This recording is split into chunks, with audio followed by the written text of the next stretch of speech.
A semana chega ao final e o torcedor do Flamengo comemora os 3-1 em cima da Portuguesa do Rio de Janeiro no último teste antes da estreia na Libertadores. E chamar o jogo contra a Portuguesa como teste pré-Libertadores dá a exata noção da situação do Flamengo, né? Que não engrena de jeito nenhum. Gente, teve comemoração também na convocação da seleção brasileira para os amistosos de preparação para a Copa América. Na lista do professor Tite, algumas boas novidades e a insistência em veteranos que dificilmente estarão em grande forma para a Copa do Catar em 2022, né? Vai saber, né? Vai entender. No futebol às vezes acontece coisa que não dá para explicar. Eu sou o Flávio Soares e estas são as minhas caneladas para o Ganhador.com.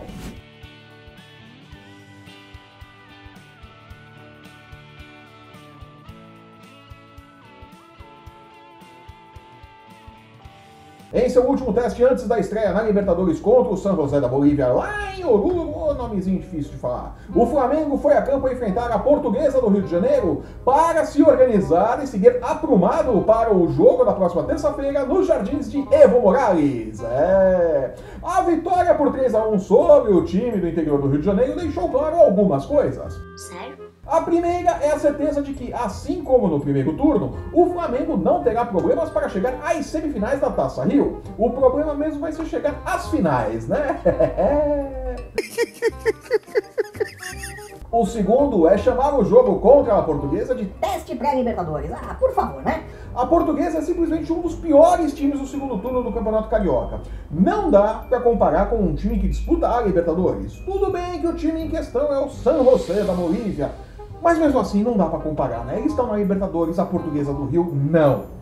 Tá legal, já chega. Desonra, desonra pra toda a sua família. Pode anotar aí. Desonra pra tu, desonra pra tua vaca. A terceira constatação é de que o Cruzeiro vendeu o atleta, mas Mano Menezes confiscou o bom futebol de Arrascaeta.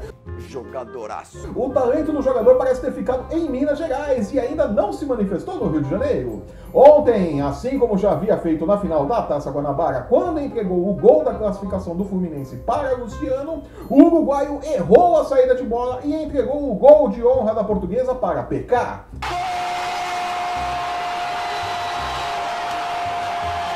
Apesar disso, a Arrascaeta segue com moral alta junto à torcida e o treinador. Torcida, aliás, que o aplaudiu, né? Sério?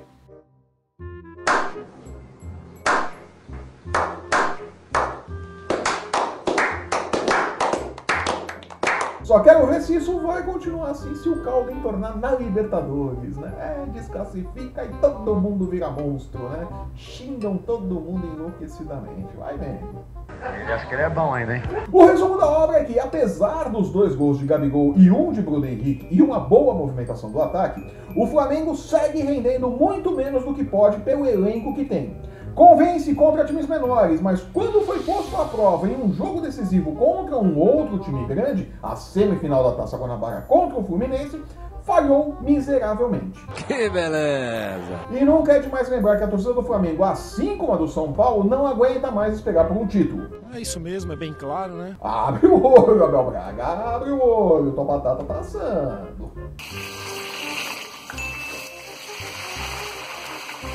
E continuando no ar carregado de maresia do Rio de Janeiro, ontem foi dia de convocação da seleção brasileira. Aê! Tentando se livrar da própria titice e por fim o apelido de Fábio Carille da CBF. Que maldade! Parabéns, você é muito bom.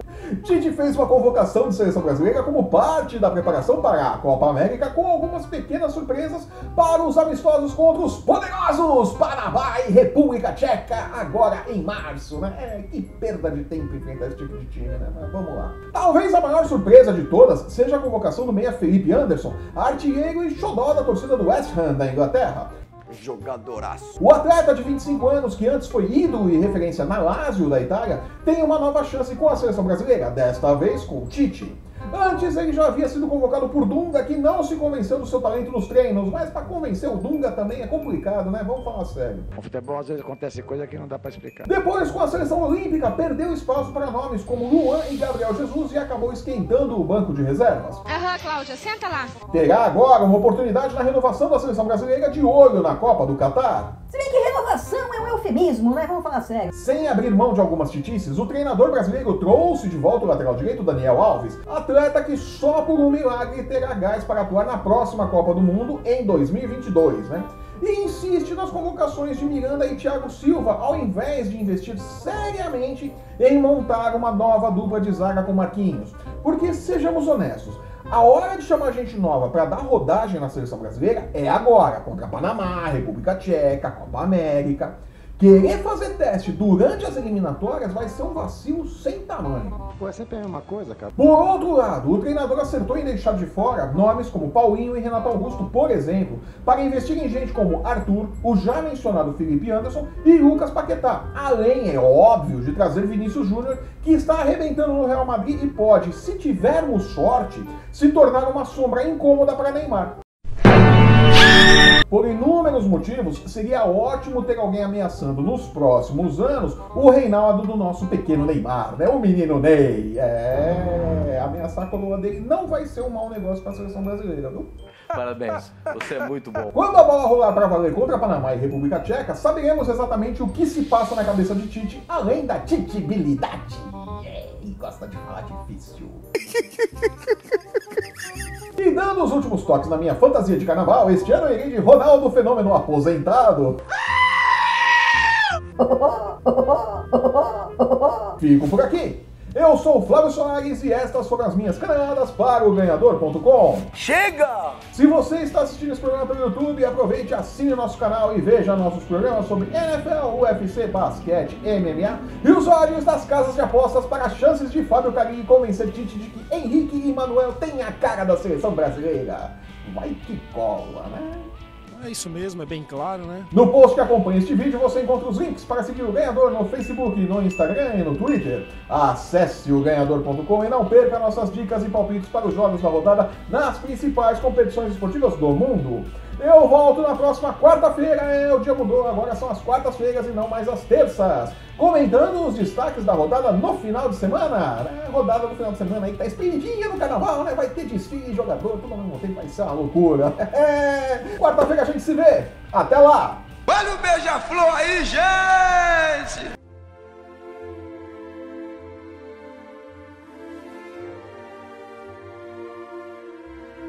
Tchau.